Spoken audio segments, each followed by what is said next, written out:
Muhammad sallallahu alaihi wasallam. Semoga perkumpulan seperti ini menjadikan kita juga nantinya berkumpul di surganya Allah Subhanahu wa taala bersama baginda Nabi Muhammad sallallahu alaihi wasallam. Salawat dan salam semoga tercurah dan terlimpah keharibaan junjungan Nabi besar Muhammad sallallahu alaihi wasallam. Dengan berkat beliaulah sehingga kita bisa meniti dari jalan kegelapan menuju jalan yang terang benderang, minadh dhulumati ilan nur. Yang sama-sama kita muliakan para habaib, para syaraib, para alim ulama, guru-guru agama. Yang sama-sama kita hormati tokoh agama, tokoh masyarakat, tokoh adat, dan yang sama-sama kita hormati kepala kebun beserta stafnya, dan yang sama-sama kita hormati Bapak Kepala Desa, Ketua RT RW, anggota BPD ataupun aparatur desa lainnya. Ucapan terima kasih yang sebesar-besarnya ulun sampaikan kepada pembawa acara dan juga kepada panitia pelaksana, wabil khusus akhina karim Al-Ustadz Ahmad yang secara langsung memberikan kesempatan kepada diri pribadi ulun untuk mengisi acara pada malam hari ini. Ulun atas nama pribadi mengucapkan terima kasih yang sebesar-besarnya dan penghormatan yang setinggi-tingginya kepada warga Pondok 3 ini dan khususnya kepada panitia pelaksana. Hadirin wal hadirat rahimakumullah. Sebagaimana kita ketahui, bulan Rabiul Awal, bulan Rajab merupakan bulan di mana baginda Nabi Muhammad sallallahu alaihi wasallam diisra dan dimi'rajkan.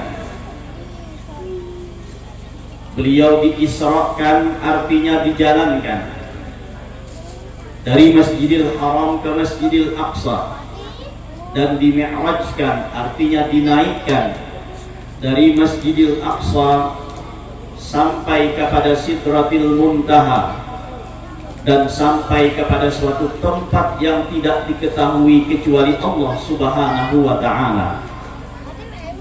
Sebuah kejadian yang sangat luar biasa, di luar daripada akal manusia. Sebuah kejadian yang tidak bisa kita terima dengan logika, kecuali hanya dengan iman dan tauhid kepada Allah Subhanahu wa ta'ala. Di antara ulama mengatakan terjadinya Isra wal Mi'raj ini dilatar belakangi pada tahun itu baginda Nabi Muhammad sallallahu alaihi wasallam diuji dan dicoba oleh Allah dengan musibah yang beruntun. Yang pertama adalah wafatnya istri tercinta beliau yang bernama Sayyidah Khadijah radhiyallahu anha. Dan yang kedua adalah pamanda beliau yang bernama Abu Thalib, di mana dua orang ini merupakan pilar yang menjadi tameng baginda Nabi Muhammad sallallahu alaihi wasallam dalam menjalankan dakwah Islamiyah. Sehingga keduanya ini wafat, Rasulullah sallallahu alaihi wasallam pun bersedih dan merasa kehilangan dengan dua orang tersebut, sehingga Allah pun menghiburnya dengan mengisra dan memi'rajkannya. Namun dalam riwayat lain, di antara ulama mengatakan terjadinya Isra wal Mi'raj ini karena adanya persaingan antara langit dan bumi,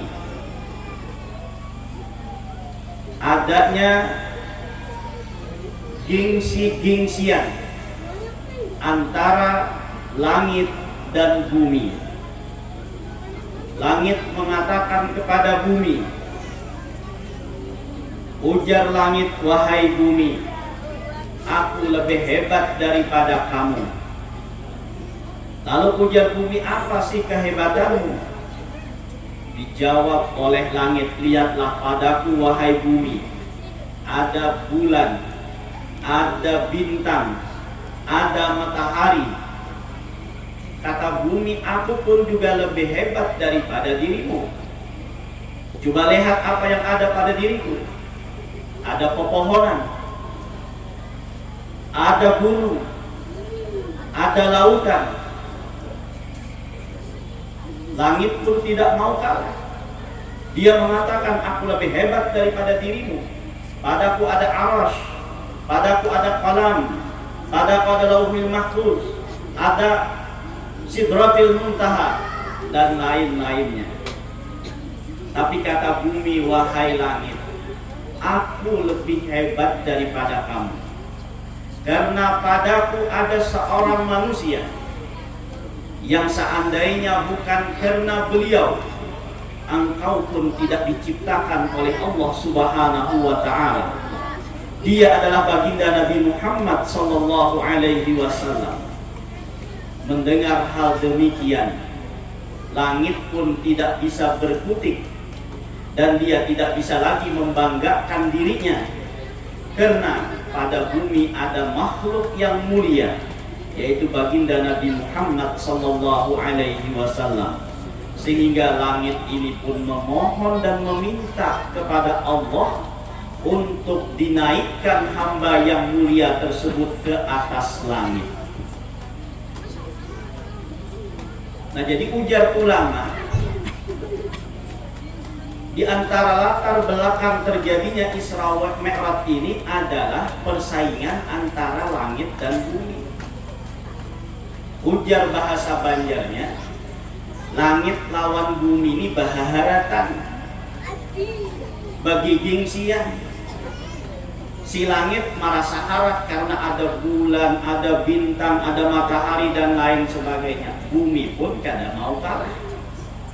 Tapi bumi memiliki keistimewaan adanya Rasulullah sallallahu alaihi wasallam, sehingga langit tidak memilikinya. Maka disitulah langit meminta agar Rasulullah itu dinaikkan ke atas langit. Yang kita ambil hikmah di sini adalah, janganlah di antara kita itu saling merasa hebat. Jangan bergengsi-gengsian, jangan bahaharatan, jangan basombong-sombongan. Karena apa? Karena sifat sombong ini adalah maksiat pertama yang terjadi pada Allah Subhanahu wa ta'ala. Sebelumnya tidak pernah ada maksiat pada Allah. Jadi pertama kali yang terjadi maksiat itu adalah maksiat sombong. Dan itu dilakukan oleh iblis laknatullah. Nah, maka kita jangan sampai bersifat sombong. Hendaknya kita itu bersifat tawadhu. Apa tawadhu itu? Merendah diri. Jangan merasa harap pada orang lain. Dipaham ya bahasa Banjarnya? Jangan merasa harap pada orang lain. Karena bilanya merasa harap, harapnya sombong. Bila sombong akan direndahkan oleh Allah Subhanahu wa ta'ala. Tapi bila sebaliknya tawadhu, akan diangkatkan derajatnya oleh Allah Subhanahu wa ta'ala. Sebagaimana sabda baginda Nabi Muhammad sallallahu alaihi wasallam, man tawadha'a rafa'ahu Allah, wa man takabbara wada'ahu Allah. Barang siapa yang tawadhu, Allah angkat derajatnya. Dan barang siapa yang sombong, Allah hinakan dan rendahkan derajatnya. Contoh sombong lawan tawadhu ini ibarat nang kaya orang main bola bulu tangkis. Bisa sudah masuk dalam pikiran? Ini perumpamaan orang yang sombong dengan orang yang tawadhu itu diibaratkan seperti mana main bulu tangkis. Apa main bulu tangkis? Kita santai sambil nonton TV, melihat bulu tangkis. Nah, lihat di situ. Bila orang ini memberinya lambung, paham lambung? Memberinya tinggi, maka pasti oleh musuhnya akan direndahkan, dismiss. Tapi sebaliknya, bila dia memberinya dengan rendah, maka oleh musuhnya pasti akan diangkat. Demikianlah perumpamaan antara sombong dengan tawadhu. Jadi bila orang ini merasa tinggi, maka direndahkan oleh Allah Subhanahu wa Ta'ala. Tapi bila orang ini merasa rendah, maka akan diangkatkan oleh Allah Subhanahu wa Ta'ala. Nah, kayak orang main tom tadi. Bila lambung memberi, pasti di sini suram. Tapi bila rendah memberi, kada mungkin orang menyemis. Karena Pak, bila disemis pasti masuk ke bawah net, karena ada mungkin kan lewat netnya kayaknya. Nah, jadi begitulah perumpamaannya antara tawadhu dengan sombong. Kalau dalam istilah buah, orang yang tawadhu ini diibaratkan seperti mana buah jagung. Paham buah jagung? Ini buah apa sayur? Hah? Oh, jagung ini sayur apa buah? Buah apa sayur? Bilanya anung sayur, bila buah pada orang buah, gitu lah. Lihat apa hikmahnya jagung tersebut. Jagung itu banyak mempunyai biji. Tapi dengan tawadhunya biji ini dia simpan, dia tutup dengan kulitnya. Bukan hanya sehelai kulit saja, tapi berlapis-lapis. Jagung ini walaupun banyak berisi biji, tapi disembunyikannya, ditutupinya dengan kulit, bukan hanya selambar saja, tapi berlapis-lapis. Itu istilah orang tawadhu, kada mau pamer, kada mau menampakkan diri, kada mau menyombongkan diri. Jangan jadi buah seperti mana buah jambu monyet. Nah, paham jambu monyet? Apa jambu monyet? Berisi biji sebibijiannya, tapi diletakkan di depan, di muka, di luar bahkan. Paham? Jambu monyet itu berisi biji sebijiannya, tapi diandak permukaan, diandak di luar, dipamerkan, disombongkan pada sebiji aja. Lihat jagung, banyak berisi biji, tapi tidak dipamerkan. Nah, begitulah gambaran orang yang tawadhu dan orang yang sombong. Dia punya sesuatu, dia punya apa saja, tapi tidak dipamer-pamerkan, tidak disombong-sombongkan, tidak diperlihatkan kepada orang lain. Tapi kalau jambu monyet berisi biji itu sebijiannya, dipamerkan, diperlihatkan agar orang lain melihat kepada bijinya. Dan jambu monyet ini bijinya itu, ya, bila kena getahnya, maka kulit kita jadi luyuh, ya, di ujung Banjar kan, jadi luyuh, jadi laku. Makanya tuh akan bahari bila nakal hendak bertato, mencari apa? Mencari jambu monyet. Bijinya dibelah, diambil getahnya, dituliskan di kulitnya, lalu luyuh, latuk, imbah tuh jadi koreng. Setelah jadi koreng hanya jadi hanya jadi tato. Ini musuh melakukan yang kayak ini berarti orang tuh Tuhan, ya kan? Karena kakak-kakak wah ini ada tahu lagi nih enggak? Tuh, anak-anak sekarang ini dia ada tahu lagi nya tentang kayak itu. Nang tahunya wah ini latu-latu aja latu-latu. Latu-latu. Padahal latu-latu kan mainan bahari juga nih Pak. Tapi kakak-kakak wah ini ada percaya kalau itu mainan bahari. Karena Pak abahnya kada bisa memainkan.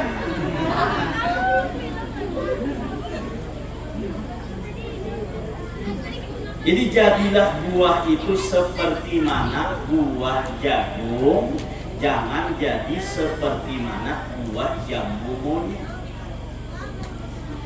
Kalau dalam istilah buah yang lain, jadilah buah itu seperti mana buah durian. Apa buah durian? Walaupun luarnya berduri, tapi dalamnya harum dan manis. Itu buah durian.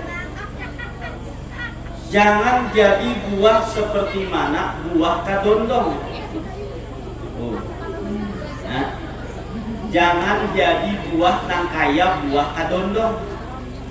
Napa buah kadondong? Luarnya licin. Ujar orang Banjar, luarnya mining, ya kan? Tapi dalamnya basah rabut. Itu buah kadondong.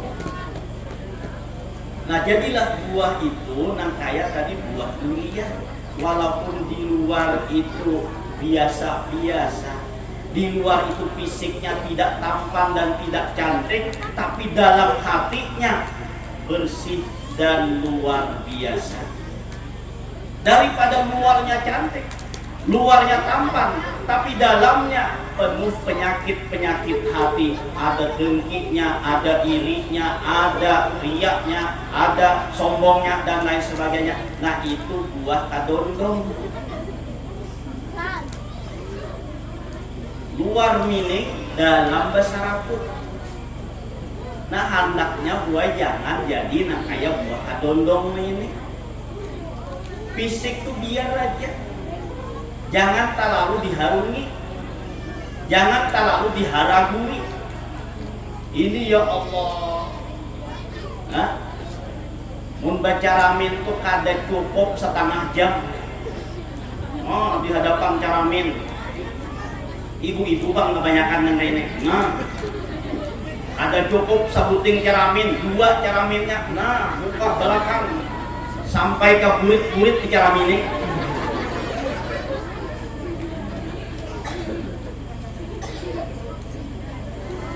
Itu kadondong, ya kan? Jangan asiakan luar ini, dalamnya nantiannya. Ini mun sudah beraksi, amun sudah berbingking, mun sudah bungas, ada ingat di waktu, nah di hadapan caramin. Jakanya berbungas berbingking dari pacang laki, ukuran laki. Ini berbingking berbungas pacang orang lain. Bila keluar rumah, bila ke pasar, bila ke undangan, habis-habisan. Ukur nija 4 lapis. Putih dahulu, imbah putih biru pula, imbah biru pink pula, imbah pink coklat pula. Nah, berapa lapis? 4 lapis. Itu hendak keluar rumah. Untung jauh langsung muha putih, jakanya muha hirang ini karena matahari persis kayak tungkul berjarak.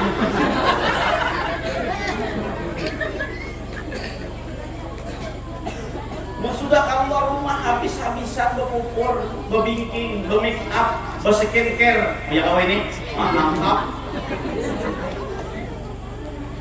Tapi mun sudah di rumah ya Allah pakai pupur bangkal. Sekali laki mencium rarai hidung. Tahu juga rarai itu, paham juga biar paham ya. Yang ada paham takun dihiga, orang Banjar, apa artinya rarai?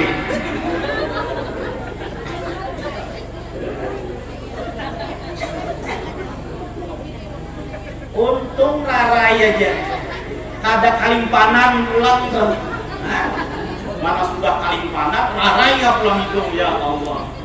Kasihan laki, maka manukarakan tuturnya, manukarakan segala macamnya, laki manukarakan sekali babingking gak ada pacang laki. Kasihan laki.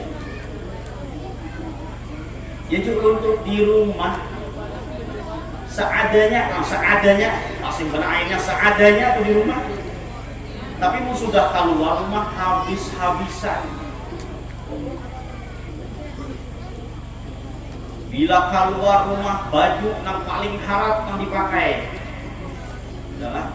Tapi bila sudah di rumah ya Allah, utang punya putus sebelah. Di rumah bersambung lawan panitia pulang untuk baju. Sekali laki mahal akai udah laki.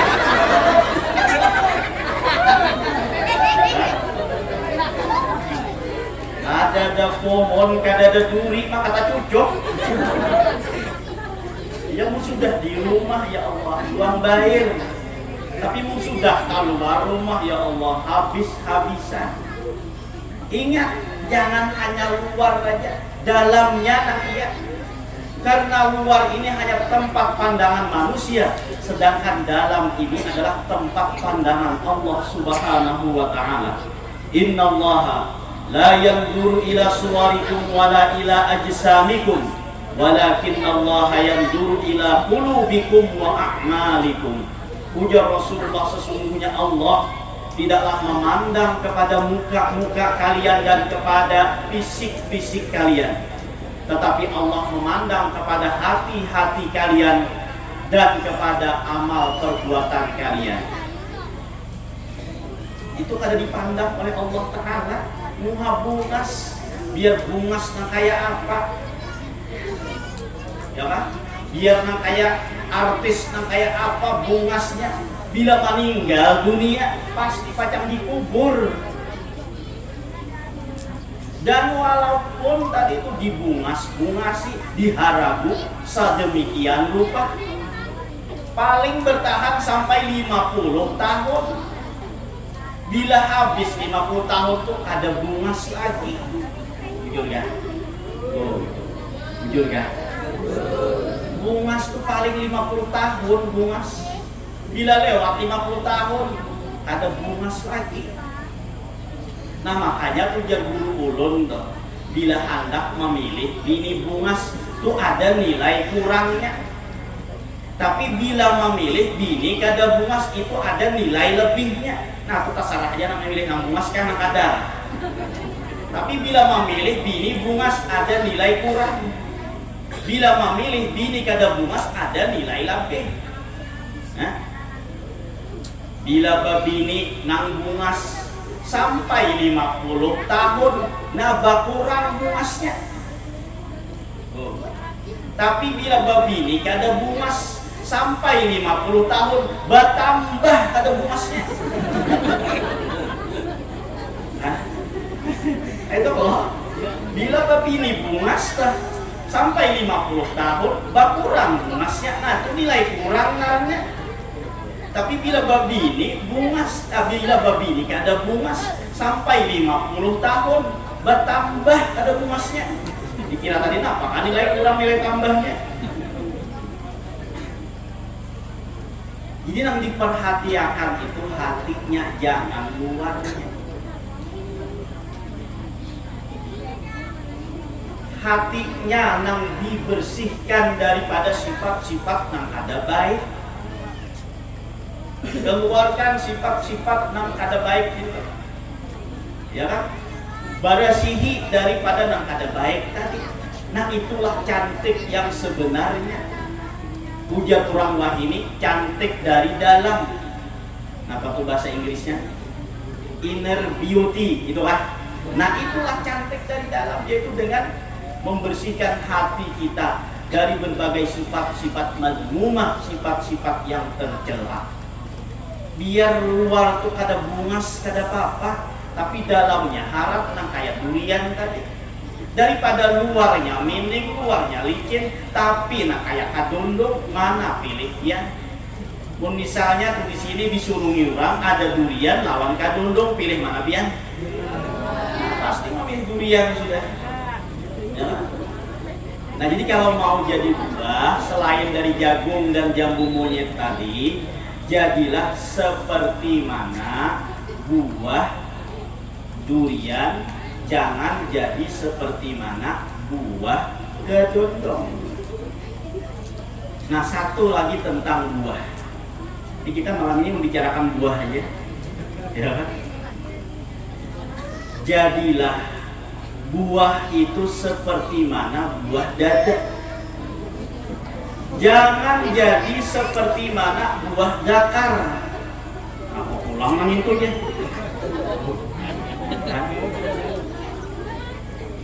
Di perumpamaannya aja. Napa perumpamaannya? Buah dada itu selain bermanfaat untuk anaknya, bermanfaat juga untuk abahnya. Oh, jujur ya, jujur ya. Supan-supan menjawab. Ya, buah dada itu selain bermanfaat untuk nang anak, bermanfaat juga untuk abahnya. Makanya maling buta. Ini kisah nang laki ini orangnya begundul. Lalu malam itu maling hendak masuk ke rumah sidin. Sakali ma'itihi ma'intip, buka langsung maling ini takutan.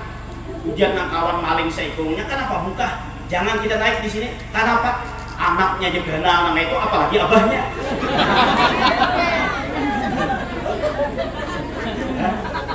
Dikira tadi anaknya sekalinya abahnya juga menyusul. Buka maling. Ya kan? Dia jadi maling. Makanya jangan sampai jadi maling, ya kan? Kenapa? Karena maling ini tuntutannya tuh sampai negeri akhirat. Karena bila kita bersalah dengan manusia, maka kesalahan ini tidak akan bisa diampuni oleh Allah kecuali si manusianya itu memberikan ampun. Nah kalau maling ini mengambil hak orang lain berarti dia zalim, maka dia tidak akan diampuni dosanya kalau dia tidak minta ampun kepada orang yang dicuri tersebut. Jangan menjadi maling. Kalau pindah kejadian nah ini buka jadinya takutan ya Bapak. Jadilah buah dada tadi bermanfaat selain untuk anak-anak, bermanfaat juga untuk anak-anak. Apa hikmahnya? Jadilah kita ini adalah orang yang memberikan manfaat, jangan memudarati orang lain. Khairun nas anfa'uhum linnas. Sebaik-baik manusia adalah orang yang memberikan manfaat kepada orang lain. Nah, jadilah kita ini agar menjadi orang yang bermanfaat untuk orang lain. Seorang suami harus menjadi manfaat kepada istrinya dan kepada anak-anaknya. Demikian juga seorang istri harus memberikan manfaat kepada suaminya dan kepada anak-anaknya. Seorang anak harus memberikan manfaat kepada ayah dan ibunya. Seorang saudara harus memberikan manfaat kepada saudara yang lainnya. Pokoknya sesama kita harus di dalam hati tanamkan untuk memberikan kemanfaatan kepada orang lain. Jangan memberikan kemudaratan dengan orang lain. Nah, di antaranya memberi mudarat tadi ya seperti mana maling tersebut, itu kan memberikan mudarat kepada orang lain. Jangan jadi seperti mana buah dakar. Nah, apa ulang hikmahnya nih tuh?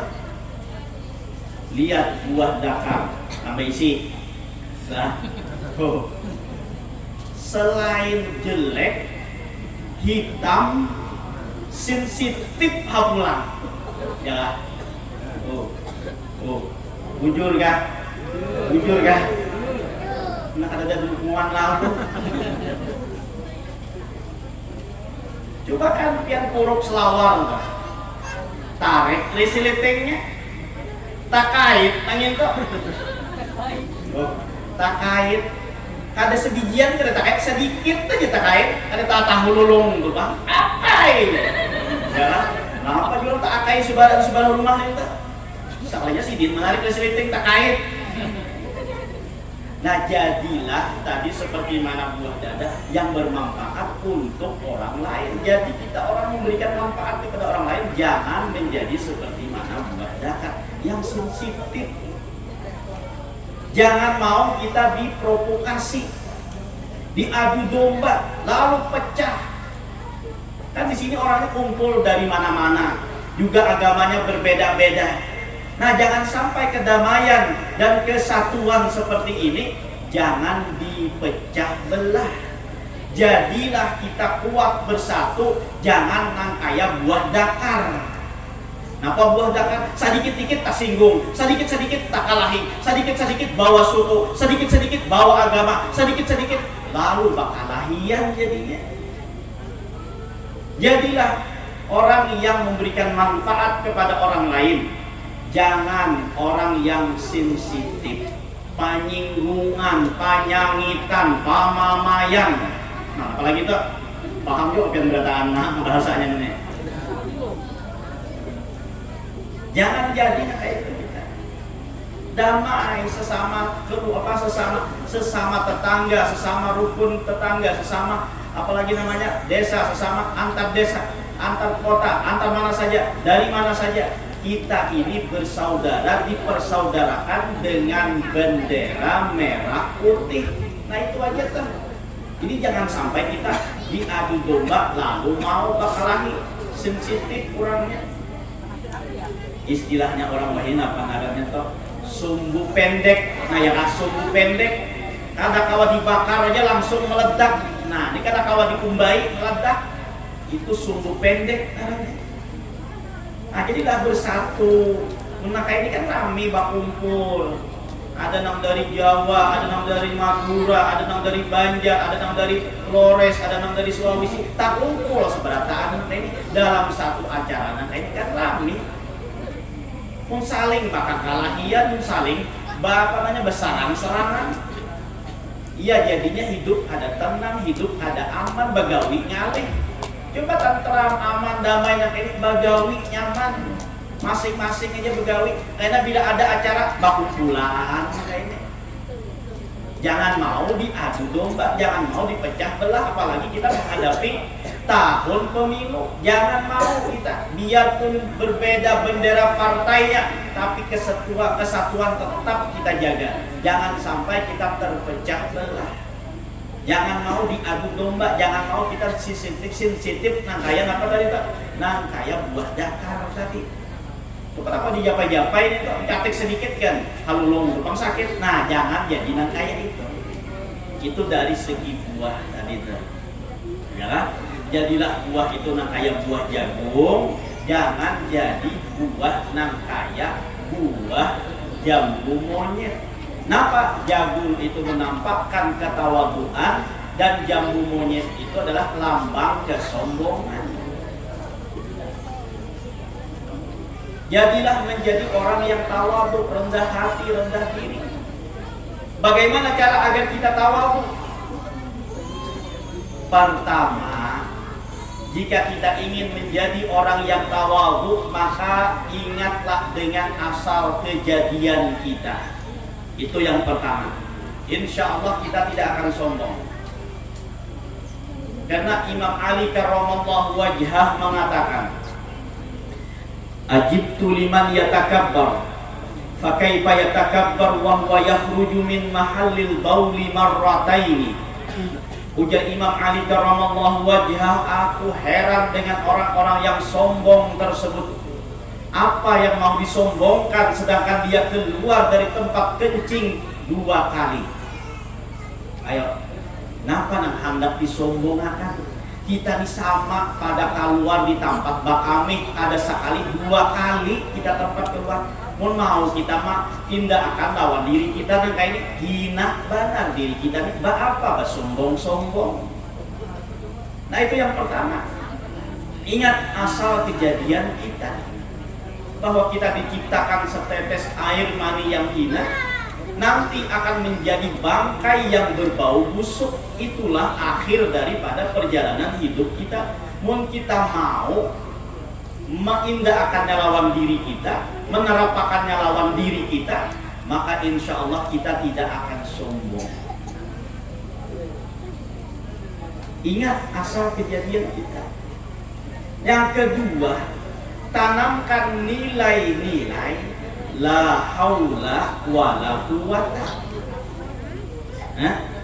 La haula wala quwata. Apa la haula wala quwata? Kada kawa ba apa-apa dan kada baisi napa-napa. La haula wala quwata.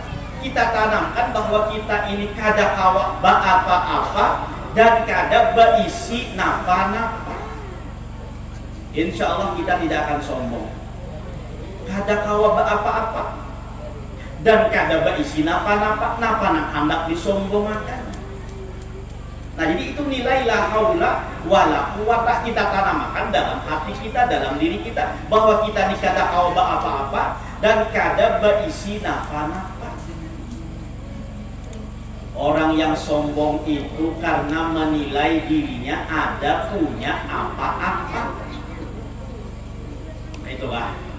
Orang sombong itu karena menilai dirinya bisa berbuat apa-apa dan memiliki apa-apa. Itulah menjadikan orang tersebut sombong. Berisi apa-apa dan kawa apa-apa pun tertanam dalam diri kita. Itu kalau dalam ilmu tasawufnya disebut dengan ujub. Apa ujub? Merasa punya, memiliki dan bisa berbuat sesuatu. Nah itu disebut dengan ujub. Rumahku, kendaraanku. Nah itu namanya ujub. Merasa memiliki di dalam hatinya. Rumahku, kendaraanku, hartaku dan lain sebagainya. Nah itu ujub. Atau juga aku nang kawa sembahyang, aku nang kawa ka majlis taklim, aku nang kawa duduk beribadah. Itu juga termasuk ujub naranya, merasa seorang nang kawa.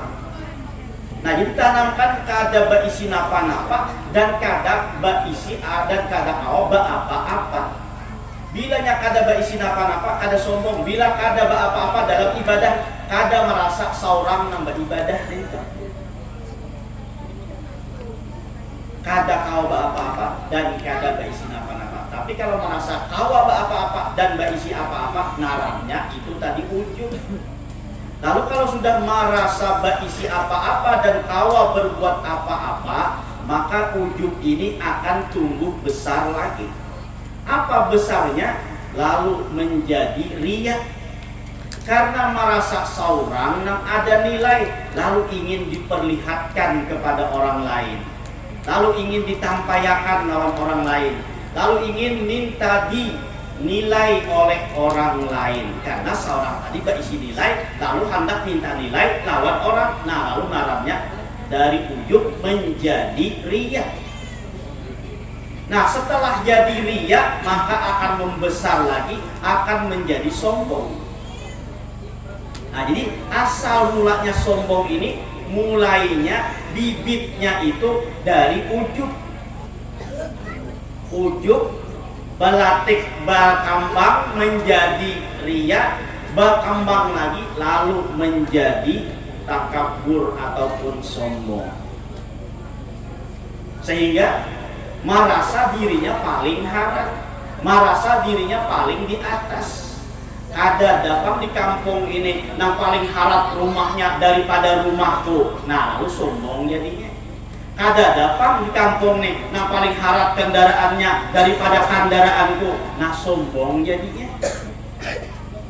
Jadilah tadi jangan kita saling sombong-sombongan, jangan saling gengsi-gengsian. Apalagi sesama tetangga tuh, jangan bersombong-sombongan, jangan bergengsi-gengsian. Seharusnya bersama tetangga itu seolah-olah badang sanak bakal keluarga. Seharusnya kayak itu. Ini kada bergengsi-gengsian, bersombong-sombongan. Ada awak, ada tetangga tuh melihat nukar TV ganal abut nang di sabalah rumah. Maka bininya pulang tuh nang mahabu-habu itu, maka nang bini pulang tuh memanas-manasi tuh abahnya. Lihat nang sebelah rumah abahnya adul tuh banyak nukar TV ganal abahnya layar TV orang layar datarnya lah TV. Masa kita abahnya TV nang bersamut nang kayak ini nukar juga abahnya nah lalu abahnya terpancing panas juga nukar juga TV-nya walaupun pakai kredit kada apa nang panting kada kalah kalau di sabalah pulang nukar mobil pulang panas pulang nang bini manu nang laki tuh abahnya orang nukar mobil abahnya kita masa kendaraan terus jalan nang licak nang ini licak 4 baris juga kendaraan bawa mobil aja nyaman kita kada sing licakan lagi nang bini nukar pulang nang laki ini mobil walaupun bakari dit tetap nukar nang panting jangan kalah lawan nang disabalah. Nah lalu disabalah kawin lagi nang disabalah kawin pulang ranai nang bini kada wani lagi membisikin lagi kada wani lagi memanasi nang laki juga kan tuh abahnya orang sebelah kawin abahnya biar kawin juga ada lagi nang itu.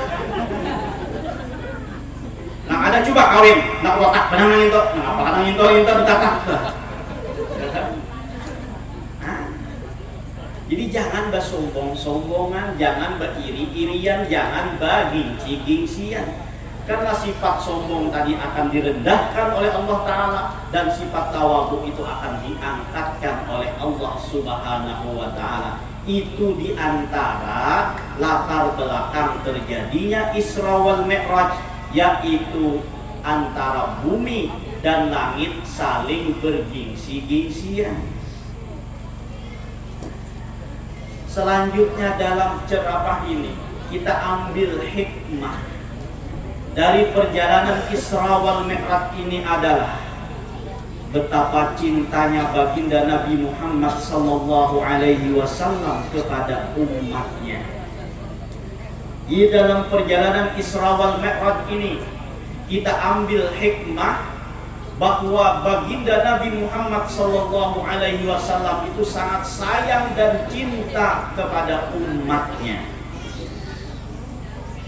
Di antara bukti cinta baginda Nabi Muhammad sallallahu alaihi wasallam kepada umatnya di saat Isra wal Mi'raj, ketika malaikat Jibril memerintahkan baginda Nabi untuk naik ke atas burak, Rasulullah sallallahu alaihi wasallam tidak langsung naik ke atas burak tersebut.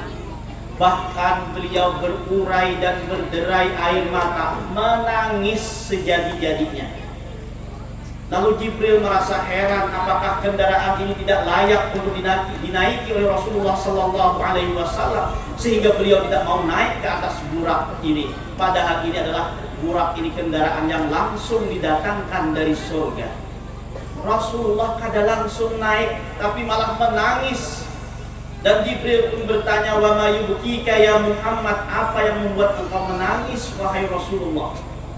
Rasulullah sallallahu alaihi wasallam menjawab, "Ya Jibril, atadzakkaru ummati hal yarkabuna yaumal qiyamah." Wahai Jibril, aku teringat dengan umatku. Apakah umatku nantinya juga berkendaraan di hari kiamat? Rasulullah disuruh naik mobil yang paling mewah, kendaraan yang paling mewah. Kada langsung baluncat naik. Lain lawan kita. Mun disuruh naik di mobil mewah, langsung baluncat, kada tahu dimintuha lagi di klaksonnya. Itu kita. Kalau Rasulullah kada ditapunakan nasib umatku pang Jibril kayak apa karena di hari kiamat bakandaraan kada. Rasulullah kada manapunakan apakah anak cucuku karena jua di hari kiamat berkendaraan wahai Jibril. Apakah istri-istriku nanti di hari kiamat berkendaraan wahai Jibril. Apakah keluargaku nanti di hari kiamat berkendaraan wahai Jibril. Itu tidak ditanyakan oleh baginda Nabi Muhammad SAW. Bahkan yang ditanyakan oleh beliau, umatku wahai Jibril, apakah berkendaraan nantinya di hari kiamat. Ini cintanya Rasulullah kepada kita. Sampai beliau ingat ketika disuruh naik di atas kendaraan yang sangat mewah dan super canggih tersebut. Ini cinta beliau. Mau untuk memikirkan umat. Ada seorang aja dipikirkan, tapi umat yang dipikirkan kayak apa kayak umatku berkendaraan kah kada. Baru setelah mendapatkan kepastian dari Allah bahwa di hari kiamat itu umatnya baginda Nabi berkendaraan, barulah Rasulullah mau naik ke atas burak tersebut. Setelah diberikan kepastian dari Allah oleh Jibril bahwa umatnya nanti juga berkendaraan di hari kiamat, barulah Rasulullah ini mau naik ke atas burak tersebut. Nah, jadi kita berbanggalah memiliki Rasulullah seperti mana Nabi Muhammad SAW. Yang beliau pikirkan tuh umat karena berkendaraan kah kada. Nah, di antaranya nanti umat ini akan mendapatkan kendaraan di hari kiamat apabila mereka itu mengorbankan hewan kurban dan menyembelih pada 10 Dzulhijjah atau yang disebut dengan hari raya kurban, dan 3 hari setelahnya yang disebut dengan ayyamut tasyrik. Itu karena bila orang ini mengorbankan hartanya, menyembelih hewan, maka orang tersebut nanti di hari kiamat akan mendapatkan kendaraan. 1 ekor kambing untuk 1 orang dan 1 ekor sapi untuk 7 orang. Itu betul? Nah, lalu sidin ini sarumah ada 8. Lalu datang lawan tuan guru batakon. Tuan guru, ulun ini hendak berkurban, tapi kami ini 8. Kawalah seekor sapi tuan guru. Ujar tuan guru, kata kawah seekor sapi, 7 aja kawah. Menangka itu dia sidin aku kada jadi ya berkurban gue. Datang pulang lawan tuan guru nang lain.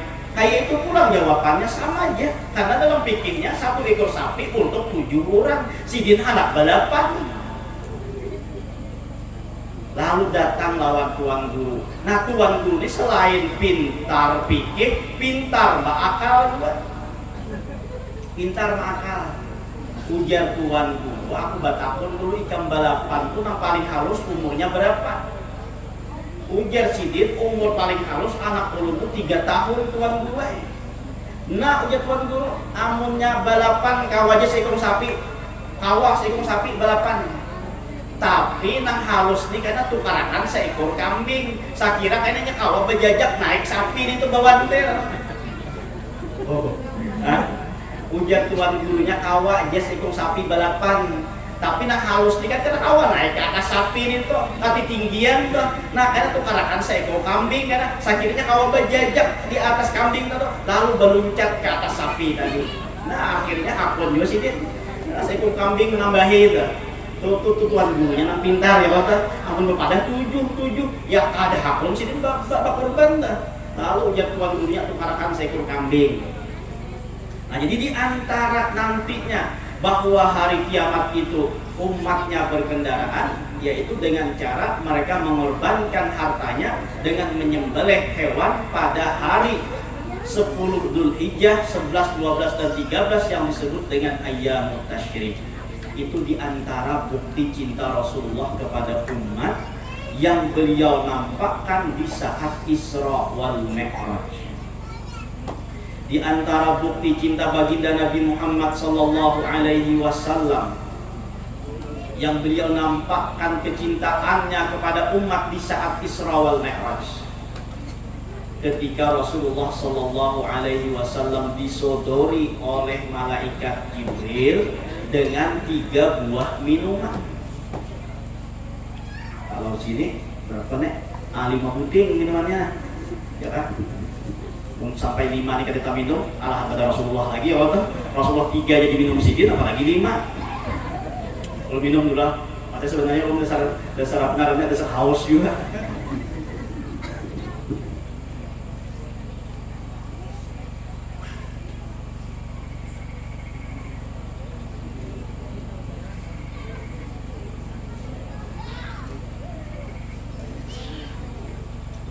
Disodori dengan 3 buah minuman.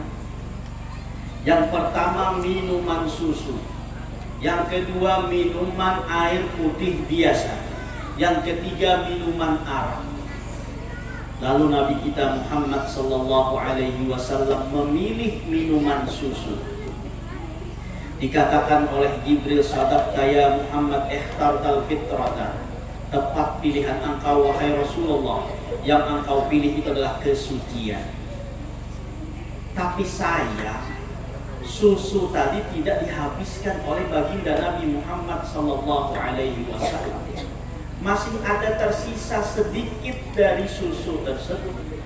Lalu Jibril mengatakan, seandainya susu tadi engkau minum, engkau habiskan wahai Rasulullah, niscaya seluruh umatmu masuk ke dalam surga.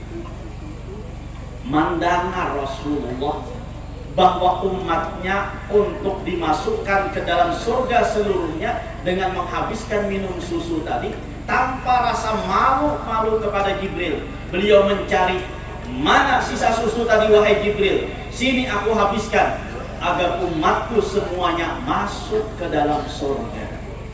Ini Rasulullah Sallallahu Alaihi Wasallam, betapa cintanya kepada umat, sampai-sampai ujian kita tuh pada tahu disupan lagi. Yang penting umat masuk dalam surga. Mana susu sisa tadi aku minum, biar bersamut-samut aku minum sesamut-samutnya. Istilah kita kayak itu kan. Saking cintanya Rasulullah kepada umat. Itu yang diperjuangkan oleh Rasulullah, hanyalah umat. Nah, di antara cinta itu kembali yang beliau nampakkan di saat Isra wal Mi'raj, di saat beliau langsung berhadapan dengan Allah Subhanahu wa taala bila sitrin wala hijabin, tanpa ada dinding dan tanpa ada pemisah. Rasulullah langsung berhadapan dengan Allah. Ketika itu Rasul mengatakan, memberikan salam penghormatan kepada Allah, mengatakan at-tahiyyatul mubarakatus shalawatut thayyibatu lillah. Dijawab oleh Allah salam tadi. Lalu Allah mengatakan, assalamu alayka ayyuhan nabiyyu wa rahmatullahi wa barakatuh. Lalu diminta oleh baginda Nabi, assalamu alayna wa ala ibadillahi sholihin.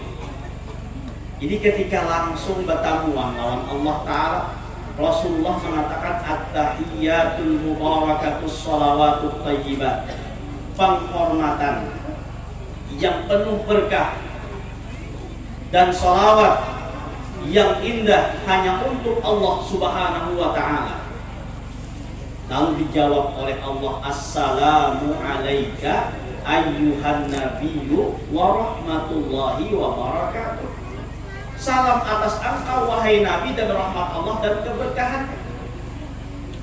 Rasulullah itu diberi salam oleh Allah, tapi Rasulullah tidak menukuli salam tersebut hanya untuk dirinya.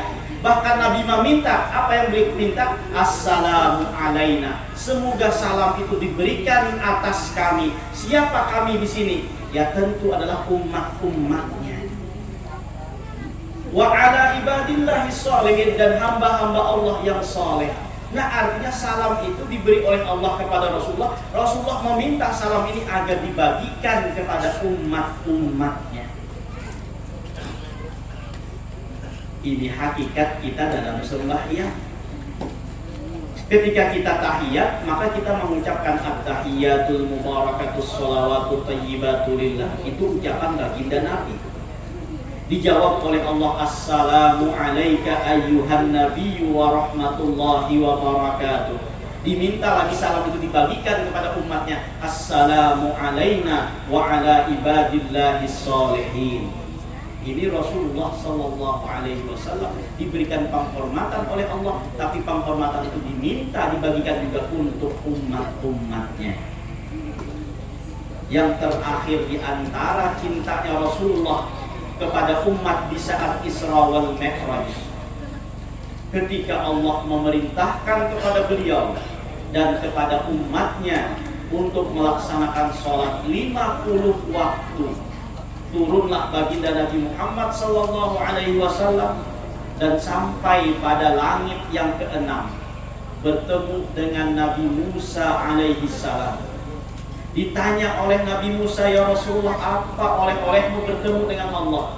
Dijawab oleh Rasulullah bahwa Allah memerintahkanku dan umatku untuk melaksanakan 50 salat dalam sehari.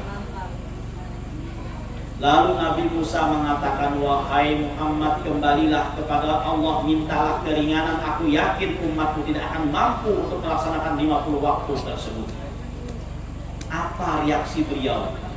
Mendengar umat tidak akan mampu melaksanakannya, beliau pun minta kepada Allah naik berurusan lagi agar dikurangkan, jangan sampai 50 karena umatnya tidak mampu. Kalau Rasulullah Sallallahu Alaihi Wasallam, jangankan 50 waktu, lebih daripada itu pun beliau mampu untuk melaksanakannya. Bahkan beliau diriwayatkan sampai bengkak batisnya itu karena melaksanakan sholat. Jadi kalau untuk Rasulullah, jangankan 50 waktu, lebih daripada itu pun beliau mampu. Tapi kenapa beliau meminta dikurangi? Karena mengenang kepada umat yang tidak mampu melaksanakannya.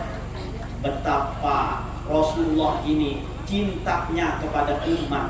Demi umat agar mampu melaksanakannya, beliau rela bolak-balik antara Allah dengan Nabi Musa sampai 9 kali.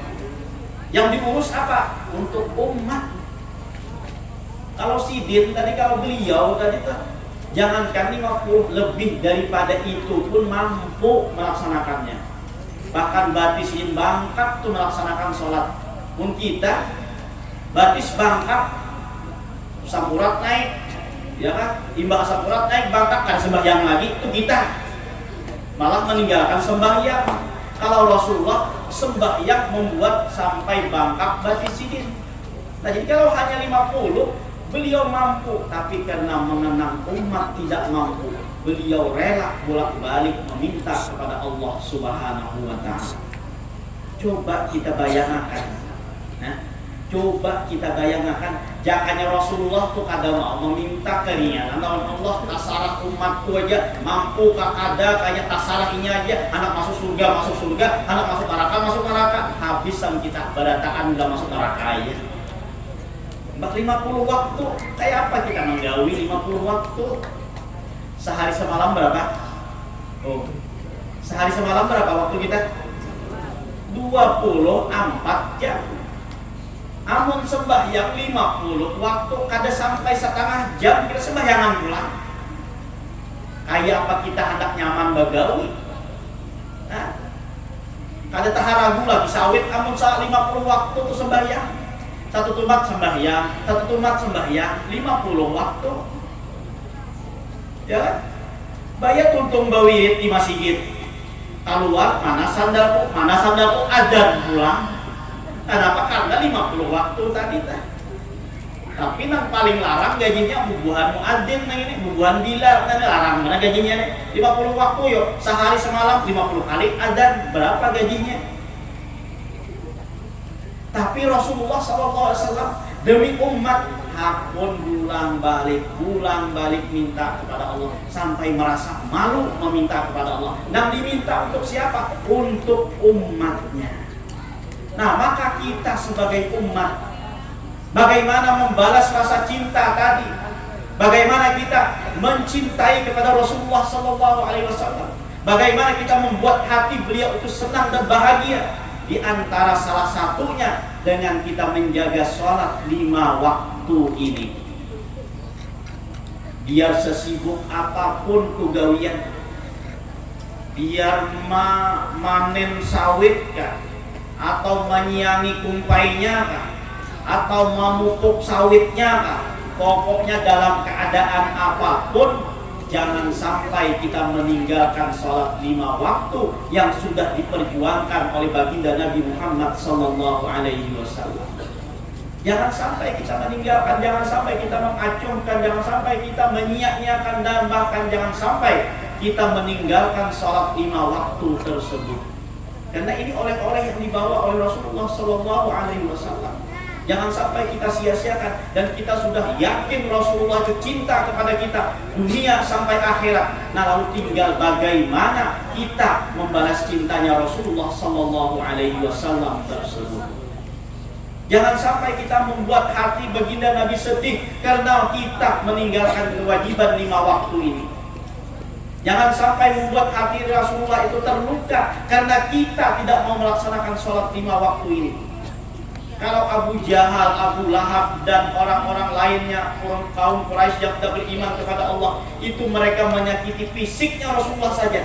Tapi apabila kita meninggalkan sholat, tidak mau melaksanakannya, menyia-nyiakannya, dan bahkan mengabaikannya, maka betapa sakitnya hati Rasulullah SAW. Berarti kita menyakiti hatinya Rasulullah SAW. Mana lebih hebat antara menyakiti fisiknya dengan menyakiti hatinya? Tentu dengan menyakiti hati itu lebih sadis lagi daripada menyakiti batang tubuhnya.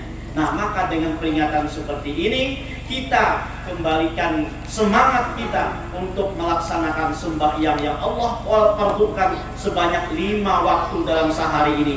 Jangan sampai kita tinggalkan, jangan sampai kita abaikan. Buktikan bahwa kita juga cinta kepada Rasulullah SAW, sehingga Rasulullah mau mengakui kita sebagai umatnya. Mungkin ini aja yang dapat ulun sampaikan. Salah khilaf ulun minta halal, minta maaf, minta ridha dunia akhirat. Mudah-mudahan dengan berkat kita berkumpul, diampunkan segala dosa kita, dosa kedua orang tua kita, dosa guru-guru kita, dan dosa kaum muslimin wal muslimat. Mudah-mudahan kita dipanjangkan umur, disehatkan badan, dilapangkan dari segala urusan, dikabulkan dari segala hajat dan permohonan. Semoga kita dimatikan dalam keadaan iman wal Islam, masuk surga bersama Rasulullah SAW.